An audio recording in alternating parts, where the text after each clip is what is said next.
নিছে 1800 টাকা, আমারটা দিয়ে দিছি।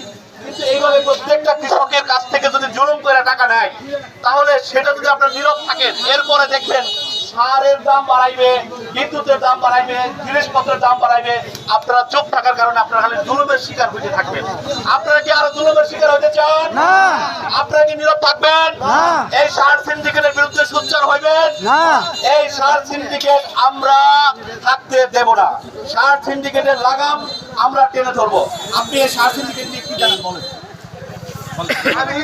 আমি সার লেগেছিলাম, ওই সার না, এসে সার না, ঠিক আছে। আবার যাই কিছু দিতে পারবো, 3000 নেবো 1800 টাকা। পরে আর কি দিব, ওরা 1800 টাকা খান দিচ্ছি। ঘর বোঝাই খান, ঘর বোঝাই খান।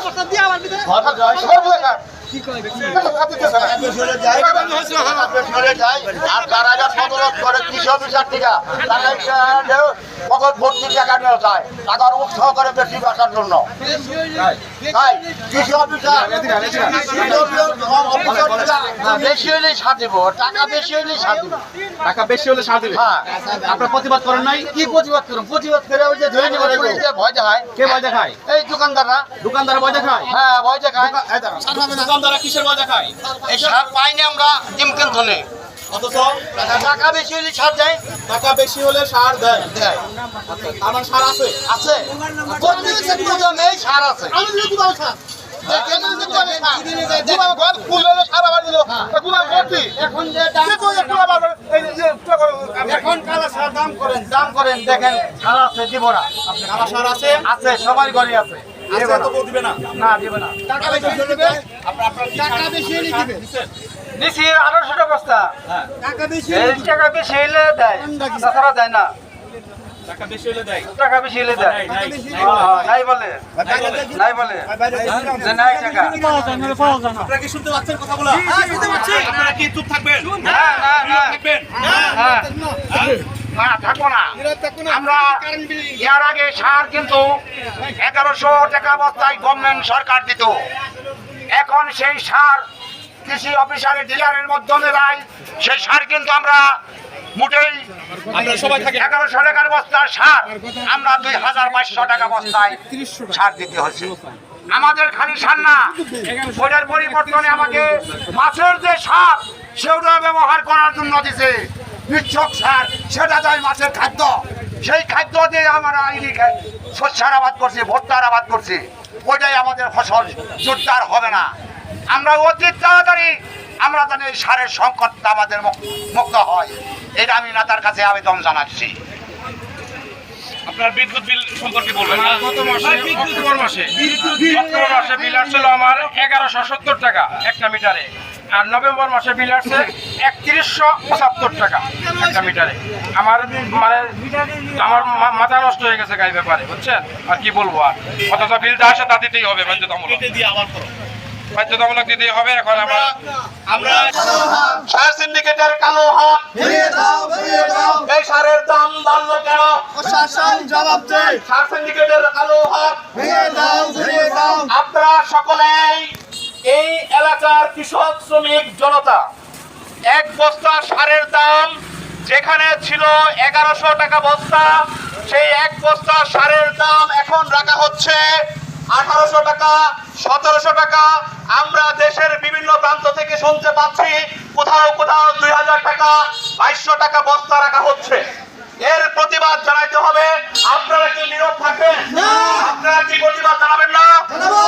এর বিরুদ্ধে প্রতিবাদ জানাতে হবে, অন্যথায় এই সার সিন্ডিকেটের জুলুমের শিকার আমাদের কৃষক শ্রমিক খেটে খাওয়া মানুষগুলো হবে। আমাদের কৃষক শ্রমিক সাধারণ মানুষ তারা সহজ সরল, এই সহজ সরল কৃষক শ্রমিকদেরকে একটা সিন্ডিকেট বোকা বানানোর চেষ্টা করতেছে। এক বস্তা সারের দাম যেখানে 1100 টাকা, সেখানে সিন্ডিকেট করে সার মজুত রেখে 1800 টাকা করে রাখা হচ্ছে, 1900 টাকা করে রাখা হচ্ছে, 1700 টাকা করে রাখা হচ্ছে। আপনারা কি এই সিন্ডিকেট এভাবে চলতে দিবেন? এইভাবে কোনো সিন্ডিকেট চলতে পারে না, আমরা চলতে দিতে পারি না। এই সিন্ডিকেটের কালো হাত ভেঙে দিতে হবে, এই সিন্ডিকেটের লাগাম টেনে ধরতে হবে। আপনারা যদি নীরব থাকেন, আপনারা যদি চোখ থাকেন, আপনাদেরকে অবশ্যই বলতে চাই এই সার সিন্ডিকেটের বিরুদ্ধে দাঁড়াতে হবে, সার সিন্ডিকেটের লাগাম টেনে ধরতে হবে। অনেক ডিলাররা আছে, সাব ডিলাররা আছে, তাদের গুদাম করে সার মজুত করে রেখেছে, সার মজুত করে রেখেছে, সার মজুত করে রেখেছে, কিন্তু তারা কি দিচ্ছে না, সার দিচ্ছে না, বলতেছে বেশি দাম দিলে তখন সার দিব। আমরা কৃষকদের কাছ থেকে কথা বলছি, একটু আগে এখানে বক্তব্য নিয়েছি, তারা বলছেন আমরা যদি যাই তখন বলে সার নাই, ডিলার বলতেছে সার নাই, কিন্তু পরক্ষণে আবার বলতেছে সার আছে, দেওয়া যাবে যদি দাম দাও 1800 টাকা। এটা কি হইতে পারে? 1100 টাকার বস্তার সার তারা রাখতেছে 1800 টাকা। এইটা এই ডিলার সাব ডিলাররা আপনাদের পকেটের টাকা হাতে নিচ্ছে। এই সিন্ডিকেটের বিরুদ্ধে আপনাদেরকে সোচ্চার হতে হবে, আপনাদেরকে পাশে দাঁড়াতে হবে। আপনারা যদি নীরব থাকেন, আপনারা যদি চুপ থাকেন, তাহলে এই ডিলাররা, এই সাব ডিলাররা শত শত কোটি টাকা লুটিয়ে নিবে, কোটি কোটি টাকা লুটিয়ে নিবে।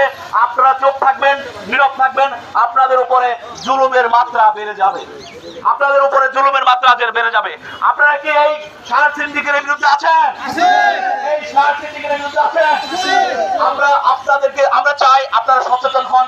আপনাদের উপরে কোনো অন্যায় হইলে আপনারা চুপ থাকবেন না, আপনারা নীরব থাকবেন না। নীরব থাকার দিন শেষ, চুপ থাকার দিন শেষ। আপনারা যদি চুপ থাকেন, নীরব থাকেন, তাহলে কিছু দুষ্কৃতিকারী, কিছু লুটেরা, কিছু দুর্নীতিবাদ তারা সুযোগ দিবে, আপনাদের পকেটের টাকা হাতিয়ে নিবে। আপনারা সহজ সরল মানুষ, কৃষক শ্রমিক খেটে খাওয়া মানুষ, আপনাদেরকে সহজ সরল পেয়ে আপনাদের পকেটের টাকা এভাবে লুট করে নিবে, আর তারা হবে কোটি কোটি টাকার মালিক। আপনাদেরকে বানাবে হলো ফকির, আপনাদেরকে পথের ফকির বানাবে। কারণ এক বস্তা সার কিনতে লাগে 1100 টাকা, সেই সার কেন 1800 টাকা বিক্রি হচ্ছে? এটার বিরুদ্ধে কি আপনারা চুপ থাকবেন? এটার বিরুদ্ধে কি চুপ থাকবেন আপনারা? এই সার সিন্ডিকেটের বিরুদ্ধে আপনাদেরকে দাঁড়াইতে হবে। আমরা শুনতে পেরেছি এক মাসে বিদ্যুতের বিল আসে 400 টাকা, 300 টাকা, হঠাৎ করে পরের মাসে বিল আসে এই 1000 টাকা, 1200 টাকা। তাহলে এই পুরা মির্জাপুরে ৭৫,০০০ মিটার আছে, ৭৫,০০০ মিটার থেকে যদি প্রত্যেক মিটার প্রতি যদি ৬০০ টাকা করে বাড়িয়ে নেয়, তাহলে কত কোটি টাকা আপনাদের পকেটের টাকা এইভাবে এই বিদ্যুতের সিন্ডিকেট হাতে নিচ্ছে। আপনারা কি এগুলো চুপ থাকবেন? আপনারা কি চুপ থাকবেন? আপনারা কি চুপ থাকবেন? এইভাবে যদি চুপ থাকেন, না, মোটেই না, সম্ভব না। 300 টাকা জায়গায় 1100 টাকা বিল আসছে। আগের মাসে কত আসছে? আগের মাসে আছে 1172 টাকা, তারপরে আসছে হলো 1222 টাকা। মানে 300 টাকা থেকে লাভ দিয়ে 1200 টাকা, 1400 টাকা, 1600 টাকা এরকম বিল আসছে। এটা কাম্পানি বলো না, একটা এটা না, এটা প্রতিবাদের দরকার। এটা বিদ্যুৎ ডিপার্টমেন্টের এটা অধপতন। এটা এটা সিন্ডিকেট করছে, এরা একটা বড় ধরনের একটা ফাঁকি দিয়ে নিচ্ছে। হ্যাঁ, গভর্নমেন্টের করতেছে এটা। তাহলে আমরা এর বিরুদ্ধে প্রতিবাদ জানাচ্ছি। ঠিক আছে, আমাদের 100%। অবশ্যই, হ্যাঁ, আপনাদের প্রতিবাদ ঠিক আছে, আপনাদের আমরা 100 সম্মত জানাচ্ছি। আপনাদের ধন্যবাদ জ্ঞাপন করছি।